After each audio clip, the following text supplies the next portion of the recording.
கைது பண்ணி அந்த இடத்துல இந்த போராட்டம் முன்னாடி தேவை அமைதி வழியில் தானே போராட்டம். பாதிக்கப்பட்ட பொண்ணுக்கு நீங்கள் எந்த மாதிரி நடவடிக்கை ஒவ்வொருத்தரும் ஒவ்வொரு மாதிரி சொல்லுவீங்க. நீங்கள் யோசிச்சு பாருங்கள். அண்ணா பல்கலைக்கழகம், அண்ணாமலை பல்கலைக்கழகம், சென்னை பல்கலைக்கழகம், தமிழ்நாடு கல்வி பல்கலைக்கழகம், கோவை பாரதியார் பல்கலைக்கழகம், எந்த எந்த காமராஜர் பல்கலைக்கழகம் எதுக்கு துணைவேந்தர் சொல்லுவாங்க? துணைவேந்தரே இல்லை. இப்போ என்ன நிர்வாகம் நடக்குது, என்ன ஆட்சி முறை கேட்டால் அது ஆளுநர் கையெழுத்து போடணும். இது எந்த மாதிரி அமைப்பு, எந்த மாதிரி அமைப்பு? இது மக்களாட்சி கோட்பாட்டை கொண்ட நாடு, ஜனநாயகம், மக்களுக்கான அதிகாரம், மக்களால் தேர்வு செய்யப்பட்ட அரசுக்கு இல்லாத அதிகாரம். ஒரு நியமன ஆளுநர் அவர் ஒப்புதல் தர மாட்டேங்கிறாருங்கிற ஒரு காரணத்தை இத்தனை பல்கலைக்கழகங்களுக்கு துணைவேந்தரே நியமிக்கலை. எந்த மாதிரி நிர்வாகம் நடக்குங்க? அந்த அண்ணா பல்கலைக்கழகத்தில் நிர்வாகத்துக்கு தெரியாமல் யாரும் உள்நுழைய முடியாது. இவர் மட்டும் எப்படி உள்நுழைகிறார்? இல்லை. நம்ம என்ன நடந்தது? இப்போ ஒரு பெண் தன்னுடைய ஆண் தோழனோட நண்பரோட போய் ஒரு இடத்துல உட்கார்ந்தா அடுத்த 10வது நிமிடம் அங்கே அவர் சேர்ந்துருவாருங்கிறாங்க. இப்போ இந்த தங்கச்சிக்கு நடந்ததுக்கு முன்னாடி முத நாள் ஒரு தங்கச்சிக்கு நடந்தது. அது வெவ்வேறு இடங்கள்ல நடக்கும்.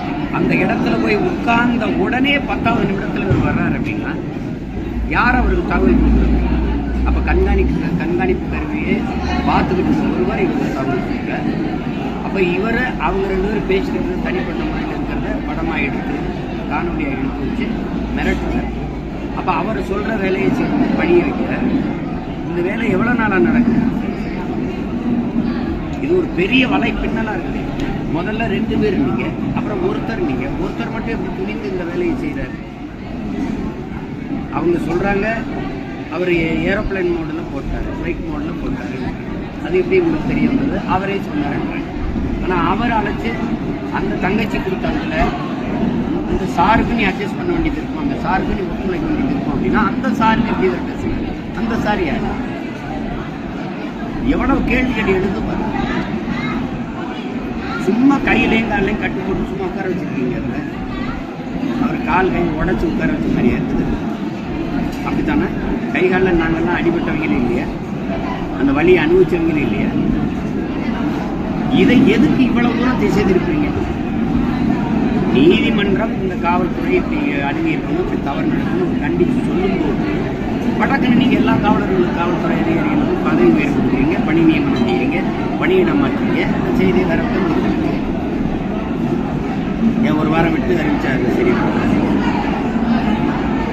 இதுக்கு என்னன்னா இதை திசை திருப்புறாரு.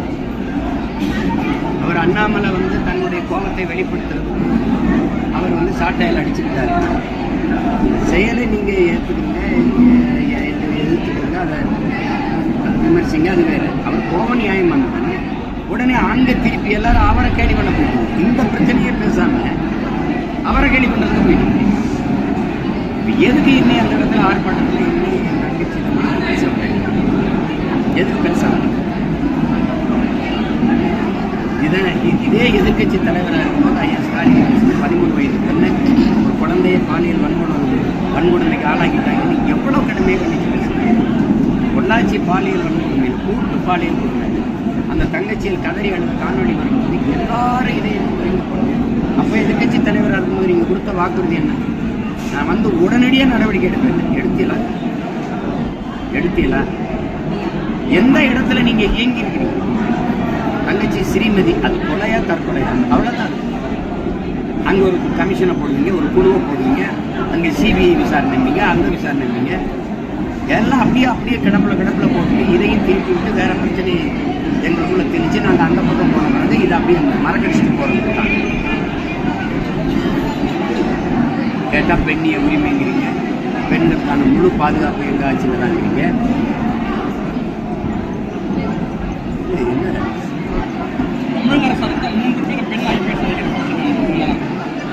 நீங்கள் அந்த பல்கலைக்கழகம் ஒரு குழுவை போட்டுருங்க.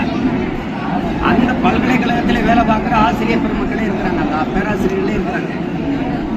இவர் போட்ட சார்ல ஒரு சார் அந்த சாரா இருந்தா என்ன பண்ணுவீங்க? என்ன பண்ணுவீங்க? அந்த தங்கச்சி கூட நீங்க வழக்கறிஞரை உள்ள விட முடியாதுன்னு எப்படி சொல்றீங்க? பாதிக்கப்பட்ட தங்கச்சி அந்த தங்கச்சி என்னோட வழக்கறிஞரை வர சொல்லுங்க நான் பேசுறேன்னா வழக்கறிஞரை அனுமதிக்க முடியாதுன்னு எப்படி சொல்றீங்க நீங்க? இது எப்படி இருக்குன்னா தம்பி, நீங்க அங்க வேலை பார்க்குற அந்த பல்கலைக்கழகத்தில் வேலை பார்க்குறவங்களே ஒரு குழுவா வச்சு பாதுகாப்புன்னு கட்டமைக்கிறது எப்படி? ஈழத்தமிழர்களெல்லாம் கொண்டு குவிச்ச பிறகு ஐநா ஒரு முடிவு வந்தது. போர்க்குற்றத்துக்கான விசாரணையை இலங்கை அரசே நடத்தி அதுக்கான தீர்வை கொடுத்துக் கொள்ளலாம். யார் கொலை செஞ்சாலும் நீங்க விசாரிச்சு உனக்கு அந்த தீர்ப்பை சொல்லிக்கணும். எப்படிப்பட்டாலும் கூடாது.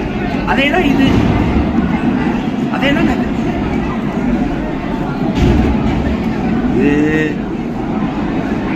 இதே நீங்க கடந்த காலங்களில் எதிர்கட்சியா இருக்கும்போது ஒவ்வொரு நாளும் போராடினீங்க, ஒவ்வொரு பிரச்சனைக்கும் போராடினீங்க. ஆனா நீங்க எங்களை போராடவே அனுமதிக்கிறீங்க. இதுக்கு வெள்ளக்காரன் எவ்வளவுமே இல்லையா? எங்களை அடிமைப்படுத்தி ஆண்டான். ஆனா நாங்கள் சுதந்திரத்துக்கு போராடுற அனுமதிவாதம் எங்களுக்கு கொடுத்தான்.